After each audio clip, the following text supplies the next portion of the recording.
But after seeing your father, you can't associate blood with yourself. You see it as a horrible wound on Harding. When he turns out to be alive, you're still in partial shock, with your subconscious dominant. And that has the answer already. There are monsters who come back from the dead. An exaggerated reaction, but nothing really abnormal. We'll have you out of here in no time." No non-directive psychiatry for Buell. The man beamed paternally, chuckling as he added what he must have considered the clincher. "Anyhow, even zombies can't stand fire, Dane, so you can stop worrying about Harding. I checked up on him. He was burned to a crisp in a hotel fire 2 months ago." It was logical enough to shake Dane's faith, until he came across Milo Blanding's picture in a magazine article on society in St. Louis. According to the item, Milo was a cousin of the Blandings, whose father had vanished in Chile as a young man and who had just rejoined the family. The picture was of Harding. An alien could have gotten away by simply committing suicide and being carried from the rest home. But Dane had to do it the hard way, watching his chance and using commando tactics on a guard who had come to accept him as a harmless nut. In St. Louis, he'd used the purloined letter technique to hide, going back to newspaper work and using almost his real name.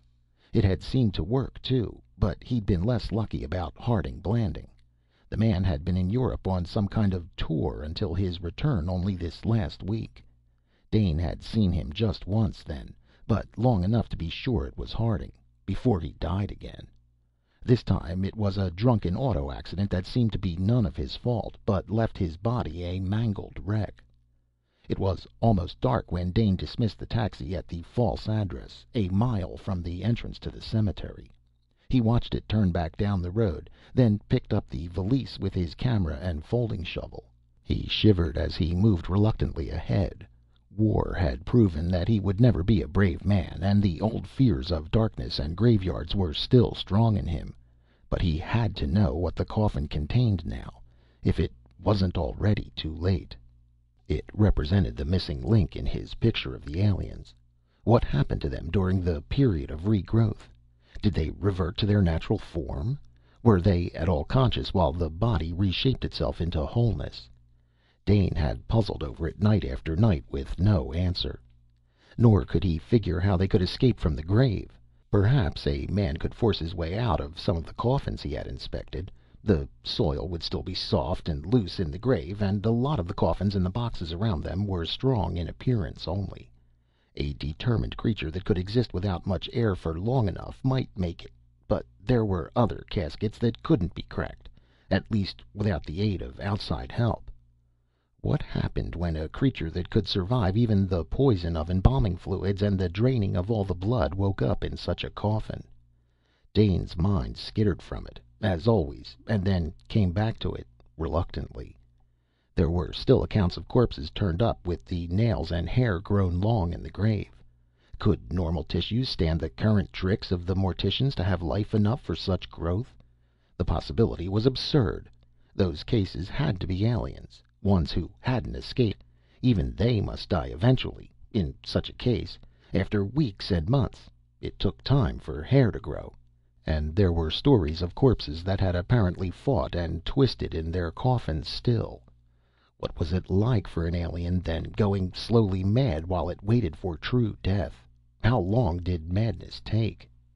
He shivered again, but went steadily on while the cemetery fence appeared in the distance. He'd seen Blanding's coffin, and the big solid metal casket around it that couldn't be cracked by any amount of effort and strength. He was sure the creature was still there, unless it had a confederate, but that wouldn't matter. An empty coffin would also be proof. Dane avoided the main gate, unsure about whether there would be a watchman or not. 100 feet away there was a tree near the ornamental spikes of the iron fence. He threw his bag over and began shinnying up. It was difficult, but he made it finally, dropping onto the soft grass beyond. There was the trace of the moon at times through the clouds, but it hadn't betrayed him, and there had been no alarm wire along the top of the fence. He moved from shadow to shadow, his hair prickling along the base of his neck. Locating the right grave in the darkness was harder than he had expected, even with an occasional brief use of the small flashlight. But at last he found the marker that was serving until the regular monument could arrive. His hands were sweating so much that it was hard to use the small shovel, but the digging of foxholes had given him experience, and the ground was still soft from the gravedigger's work. He stopped once as the moon came out briefly. Again a sound in the darkness above left him hovering and sick in the hole, but it must have been only some animal. He uncovered the top of the casket with hands already blistering. Then he cursed as he realized the catches were near the bottom, making his work even harder. He reached them at last, fumbling them open.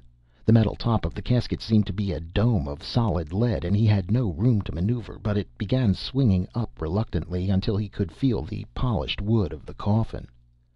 Dane reached for the lid with hands he could barely control. Fear was thick in his throat now. What could an alien do to a man who discovered it? Would it be Harding there, or some monstrous thing still changing? How long did it take a revived monster to go mad when it found no way to escape? He gripped the shovel in one hand, working at the lid with the other. Now, abruptly, his nerves steadied as they had done whenever he was in real battle. He swung the lid up and began groping for the camera. His hand went into the silk-lined interior and found nothing. He was too late. Either Harding had gotten out somehow before the final ceremony, or a Confederate had already been there. The coffin was empty. There were no warning sounds this time, only hands that slipped under his arms and across his mouth, lifting him easily from the grave. A match flared briefly, and he was looking into the face of Buell's chief strong-arm man. "Hello, Mr. Phillips. Promise to be quiet and we'll release you, okay?" At Dane's sickened nod, he gestured to the others. "Let him go. And Tom, better get that filled in. We don't want any trouble from this." Surprise came from the grave a moment later. "Hey, Burke, there's no corpse here." Burke's words killed any hopes Dane had at once. "So what? Ever hear of a cremation? Lots of people use a regular coffin for the ashes." "He wasn't cremated," Dane told him. "You can check up on that." But he knew it was useless. "Sure, Mr. Phillips, we'll do that." The tone was one reserved for humoring madmen. Burke turned, gesturing. "Better come along, Mr. Phillips. Your wife and Dr. Buell are waiting at the hotel." The gate was open now, but there was no sign of a watchman. If one worked here, Sylvia's money would have taken care of that, of course.